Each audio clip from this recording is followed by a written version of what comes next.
Hello everyone, welcome to ITLS Academy. In the previous lecture, in the module of medical biochemistry, we have discussed about biomembranes. Basically, we studied about the structure, function and so forth. When we studied about their structure, we have discussed specifically about the composition. As I meant, they are made up of carbohydrates, lipids, proteins, etc. In today's lecture, in the lecture of chemistry of biomolecules, today we will focus on chemistry of carbohydrates. This is the outline of the entire structure. We will specifically talk about what are carbohydrates and their types of classification. What are the general properties and characteristics of various types of carbohydrates? What are their biomedical importance? We will study in detail about the carbohydrate in chemical terms, basically their properties, important properties of monosaccharides, sugar derivatives. What are their biomedical importance in the field? So in general, carbohydrates are chemically, they are defined as aldehydes or ketone derivatives of the higher polyhydric alcohols or compounds which basically yield these derivatives on hydrolysis. Carbohydrate consists of carbon, hydrogen and oxygen, and this is the general formula CH2O whole bracket N. N, it basically varies. The number of carbon, hydrogen, oxygen total, it will vary as per the carbohydrate different structure. Carbohydrates are the most abundant organic molecules in nature and they are referred to as saccharides. They are synthesized in plants by photosynthesis and they are used as a source of energy by animals. They are basically considered or known as the largest source of energy in our diet. Carbohydrates in general are classified into four major groups: monosaccharides, disaccharides, oligosaccharides and polysaccharides. So monosaccharides are considered as the smallest carbohydrates which basically consist of only one sugar molecule, and the examples could be glucose, fructose and galactose. Disaccharides, when the two sugar molecules come together, they are known as disaccharides, for example sucrose, lactose and maltose. Then we have oligosaccharides, they are basically 2 to 10 sugar molecules, for example raffinose, sticols. Polysaccharides, which can be 10 or more sugar molecules together, for example starch, glycogen and cellulose. We will start with the monosaccharides. They are considered as the simple sugars and this is the empirical formula for the monosaccharides. Monosaccharides are those which cannot be hydrolyzed further into any other simpler forms. They can be subdivided further first depending upon the number of carbon atoms they possess as trioses, tetroses and pentoses or hexoses etc. Then depending upon whether aldehyde, CHO or a ketone CO groups are present as aldoses or ketoses. So this table basically shows what are the monosaccharides and what are their aldose sugars and the keto sugars.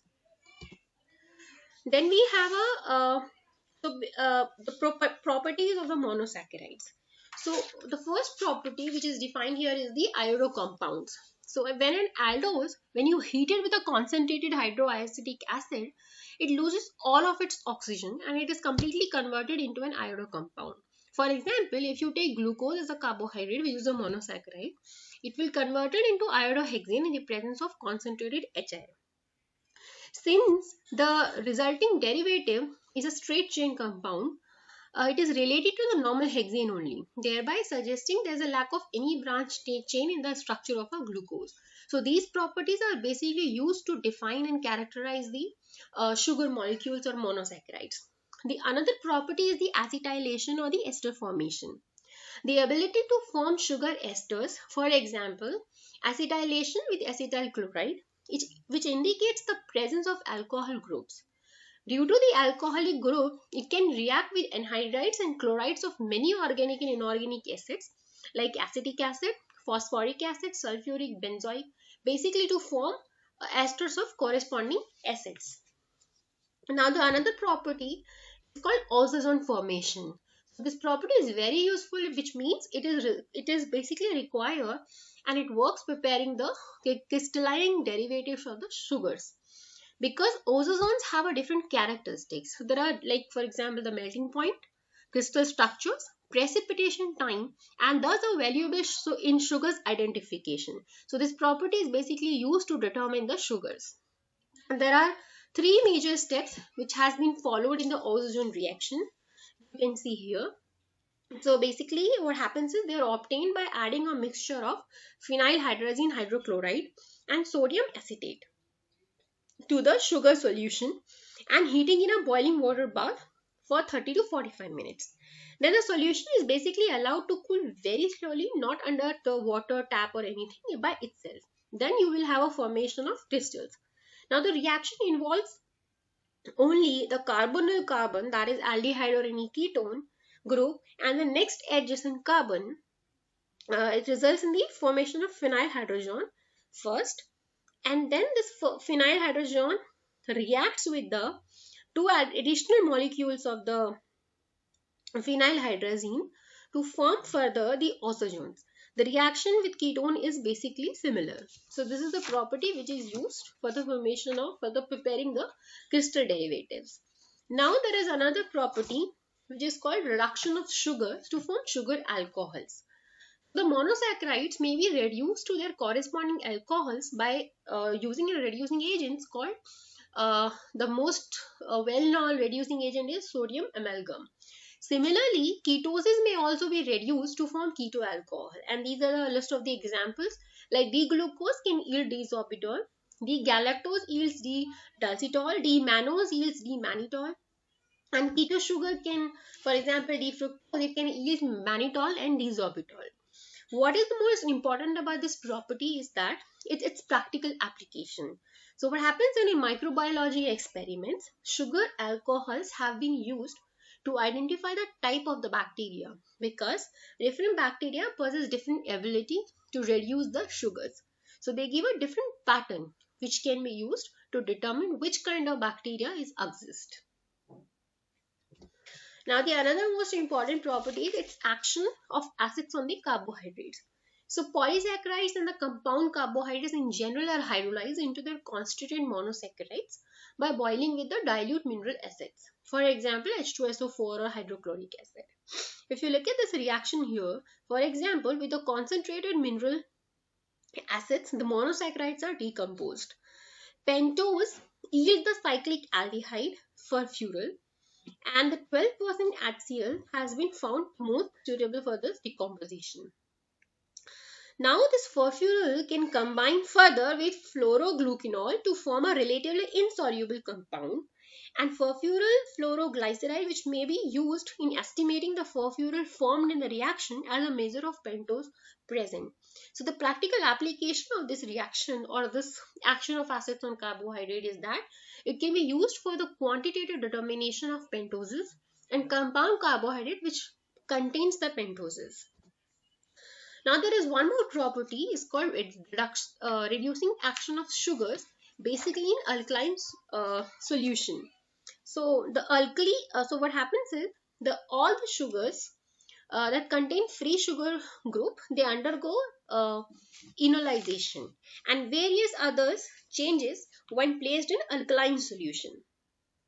The enediol forms of the sugars are basically highly reactive, and they are easily oxidized by oxygen and other oxidizing agents and result in the formation of sugar acid. So as a consequence, they readily reduce oxidizing ions, for example, silver, mercury, copper, iron, etc. So the practical application is that this reducing action of sugars, basically majorly in the alkaline solution, it is utilized for both qualitative and quantitative determination of sugars. So the most important reagents of these reactions are, they are generally alkaline solution of cupric sulfate containing sodium potassium tartrate, which is also known as a Rochelle salt, and strong alkali, which could be sodium hydroxide or potassium hydroxide as in saline solution, which generally not used now. Then we have a sodium citrate and weak alkali sodium carbonate as in Benedict's qualitative reagent. The important function of these reagents is that, for example, Rochelle salt is used, it prevents the precipitation of any cupric hydroxide or cupric carbonate by forming a soluble, slightly dissociable complexes which dissociate sufficiently to provide continuous and readily available cupric ions for oxidation. The alkali of the reagents enolizes the sugar and thereby causes them to be strong reducing agents. And enolization is very good and very better in weak alkali as compared to the strong alkali. Now we will move on to disaccharides. So this is the general formula for the disaccharide, that is CnH2O whole bracket in minus 1. Those sugars basically which yield two molecules of the same or in a different molecules of monosaccharide on the hydrolysis, they are considered as disaccharides. Examples are maltose, which yields two molecules of glucose on hydrolysis, lactose, which yields one molecule of glucose and other molecule of galactose, sucrose, which can give glucose and fructose, and lactulose, it's a ketodisaccharide.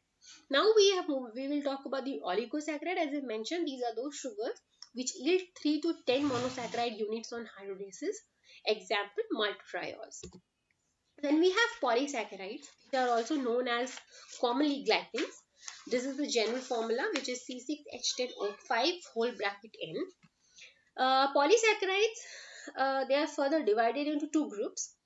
One is homopolysaccharides, which is the polymer of same monosaccharide units, for example glycogen, starch, inulin, etc.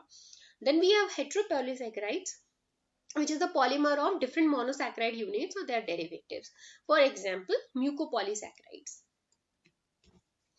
Now you must have heard about the carbohydrates utilization. That you must have heard about a lot of pathways, for example glycolysis, tricarboxylic acids are the most famous TCA cycle, the pentose phosphate pathway.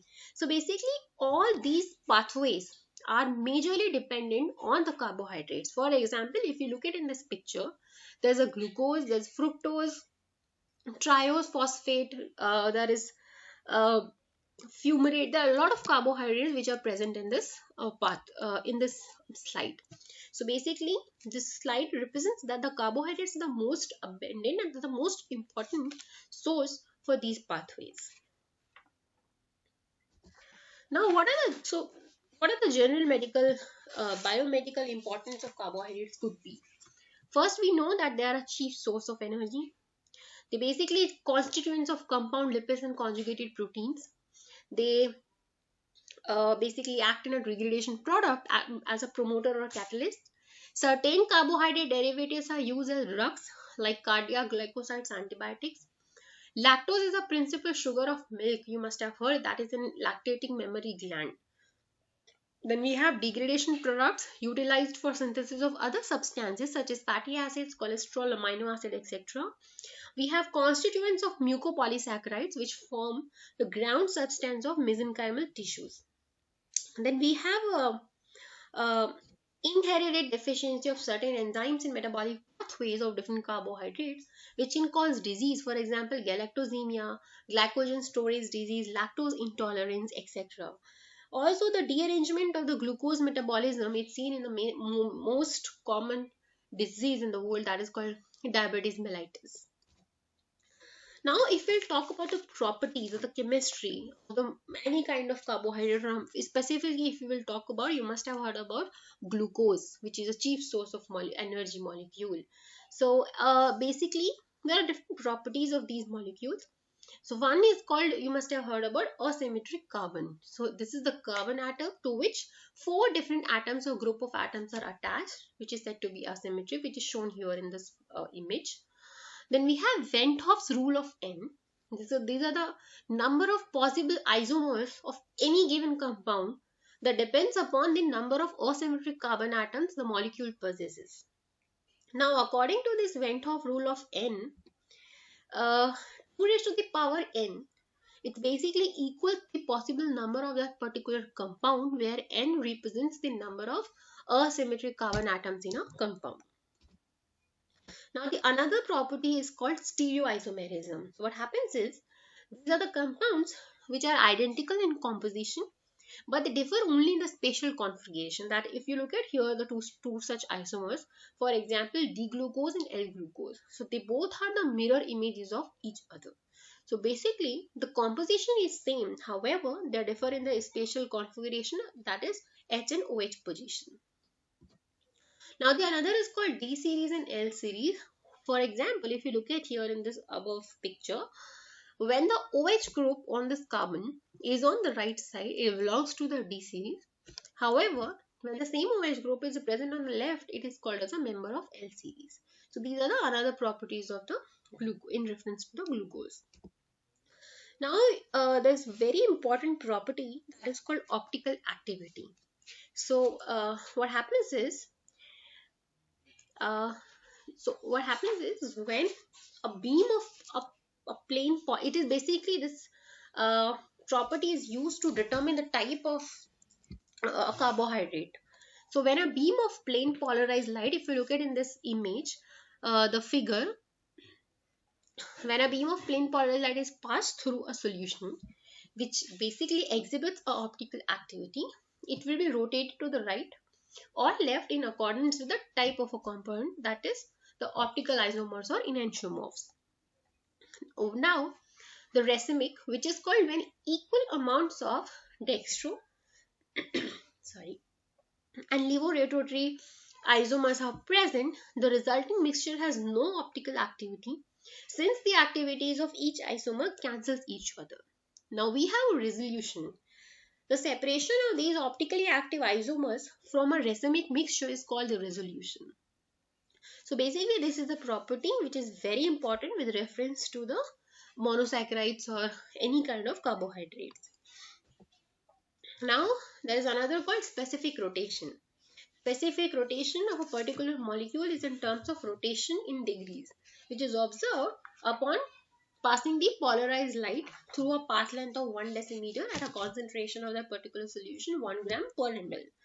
To convert an observed rotation to specific rotation, this is the formula that can be applied. So you basically take the observed rotation and you divide that by a total amount, like total concentration of that particular molecule which is passing through that path length, and that will tell you about the specific rotation of that particular molecule. Now the another important property is called mutor-rotation. So what happens is, when an aldohexose or any molecule is first dissolved in water and the solution is put in an optical path, which we have discussed already, so the plain polarized light is passed. The initial optical rotation shown by the sugar gradually changes until it reaches to a constant fixed rotation. For example, Tannuret, he has provided the correct interpretation. What he has done was he prepared the two isomeric forms of glucose, D-glucose, that separates, which is having initial specific rotation, for example 112 degree. It will be particularly dissolved in water, and that it will reach to a concentration of rotation of called plus 52.5 degree. That's the fixed rotation. So basically specific rotation decreases over several hours until it reaches to this stable value. So in general, ordinarily, crystalline glucose happens to be in the alpha form. The above change in optical rotation represents a conversion from alpha glucose to an equilibrium mixture, which is result in the formation of alpha in beta form. This is a mechanism of mutor rotation. So what happens is basically it probably involves the opening of these hemiacetal rings of these glucose molecule to form traces of the aldehyde form and then recondensed again to the cyclic form. Now, why it has done this? Because the aldehyde form is considered as extremely unstable and exists only as a transient intermediate. So, this is what it's shown in this mutor rotation. Now, there's another called cyclic rotation, which is also known as a Haworth projection. So, what happens is here in this cyclic rotation or Haworth projection, as the two reacting groups, for example, aldehyde and alcoholic group, when they belong to the same molecule, a cyclic structure take place. So if you look at here, if you have an open chain form of a glucose, which is represented here as aldehyde D-glucose, which may be called as, and then it condenses the aldehyde group on C1 with the alcoholic OH group on C5. Two different forms of glucose are formed. When the OH group extends to right, it is and it is called the alpha D glucose. However, when it extends to the left, it is called beta D glucose. So C1 after cyclization becomes asymmetric. It is called anomeric, as I mentioned, and alpha D glucose and beta D glucose are anomers. So basically, uh, they so basically what happens is it is considered as the compounds as a whole are not mirror images of each other. Compounds related in this way are called completely anomers. Now there is one more property called apimerism. So what happens is, if you look at here in these three structures, that is D-glucose, galactose and mannose. So apimers are basically defined as when two sugars which differ from one another only in configuration around a single carbon atom are termed apimers. For example, glucose and galactose are examples of an apimeric pairs which differ only with respect to the C4. However, the another example is the D-glucose and D-mannose, which basically differs only with respect to C2. Now, the process by which one epimer is converted to other is called epimerization, and it requires the enzyme called epimerase. Conversion of galactose to glucose in liver is a best example of epimerism. There are several other properties of carbohydrates. For example, you must have heard about the invert sugars and inversion. The best example is sucrose. Sucrose is dextrorotatory, where its hydrolytic products are levorotatory. Because fructose has a greater specific lean than the dextrorotatory of glucose and all the hydrolytic products, and basically they have an invert rotation, and the resulting mixture of glucose and fructose is called inverse sugars. So these are the basic properties of the carbohydrates. Now, what are the preparation and what are the analysis for carbohydrates? In general, monosaccharides are prepared by breakdown with acids of the polysaccharides in which they occur. Sugars usually are difficult to obtain in any crystalline form so therefore a process called seeding. It basically requires a seed to produce crystals.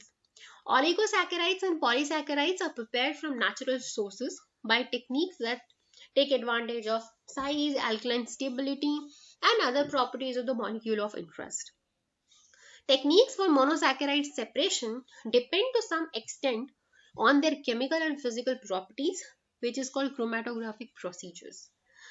Another analytical techniques which is used to study carbohydrate is called optical rotation, which we have discussed earlier. Spectroscopic technique, which is called infrared spectroscopy, which basically measures the vibrational and the rotational excitation of molecules. NMR spectroscopy, which basically measures the protons, and then methylation, which determines the linkage positions in polysaccharides. Now, we will discuss in detail about the monosaccharides of biological importance. Now, for example, the triose is an example of monosaccharide. Both diglyceraldehyde and dihydroxyacetone occur in the form of phosphate ester as intermediate in glycolysis. They are also the precursors of glycerol, which the organism synthesizes and incorporates into various types of lipids. And then the another is tetrosis. The example is erythrose 4-phosphate, which occurs as an intermediate in hexose monophosphate shunt pathway, which is majorly known as HMP pathway. And this is also an alternative pathway for glucose oxidation. Then we have pentosis. Example is D-ribose, which is a constituent of nucleic acid, ribonucleic acid. Also as a constituent of certain coenzymes. Example FAD, NAD, coenzyme A, D2-deoxyribose, which is a constituent of DNA. Hexoses. The example is D-glucose. All tissues utilize glucose for energy. Erythrocytes and brain cells utilize glucose solely for energy purpose. They are stored as glycogen in liver and muscles mainly. Then we have fructose. Seminal fluid is rich in fructose and sperms utilize fructose for the energy. Fructose is formed in the seminiferous tubular epithelial cell that is from glucose only. Then what are the practical application? So in microbiology, as I've already mentioned, these alcohols have been used to identify different type of bacteria. Then we have biological importance of disaccharides as well.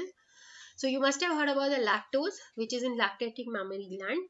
It is synthesized from glucose by the duct epithelium, and lactose is present in breast milk, which is a good source of energy for the newborn baby.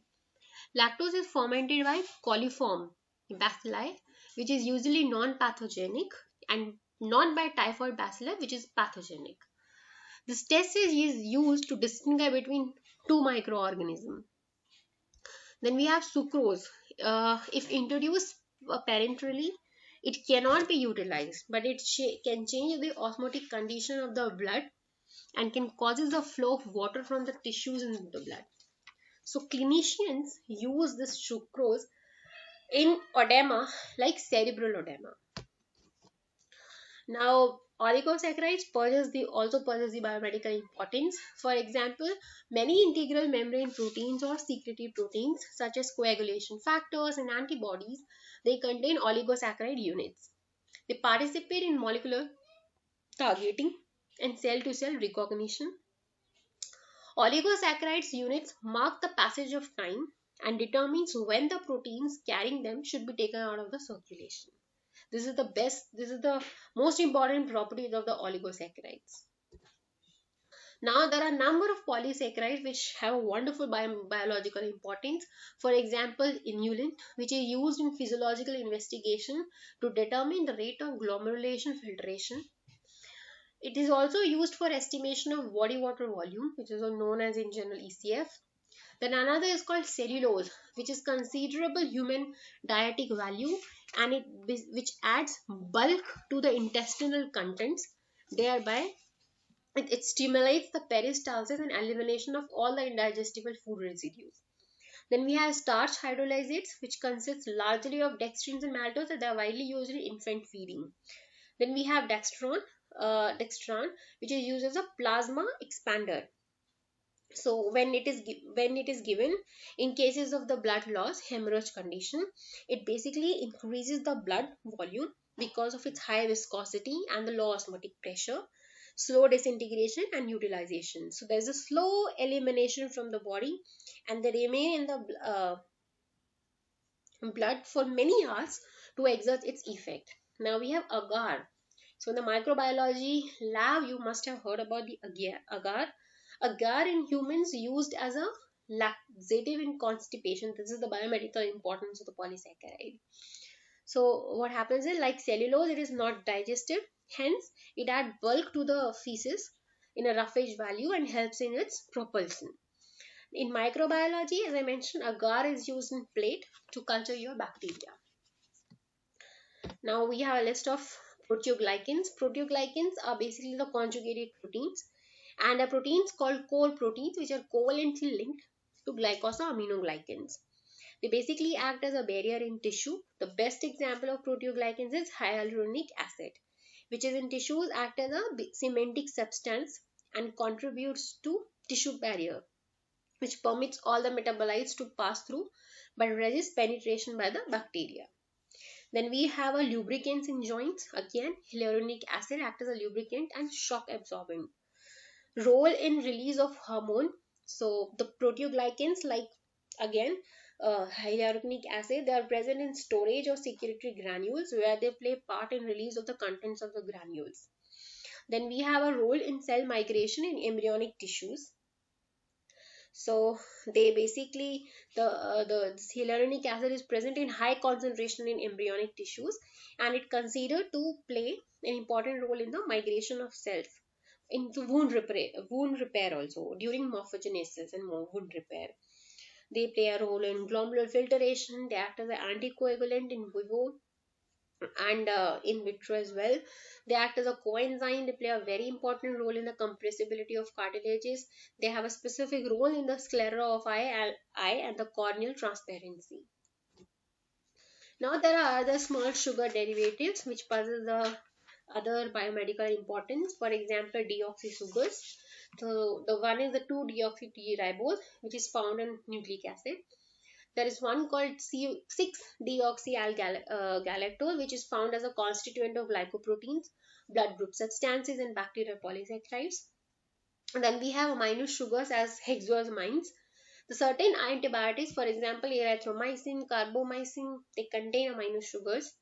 Erythromycin specifically contains dimethyl amino sugar and carbamazepine contains 3-amino D-ribose. So it is believed that all the amino sugars are related to the antibiotic activity of these drugs.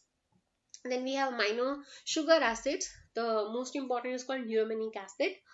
A number of nitrogenous oligosaccharides which contains this particular acid, they are found in milk. They're found in human milk.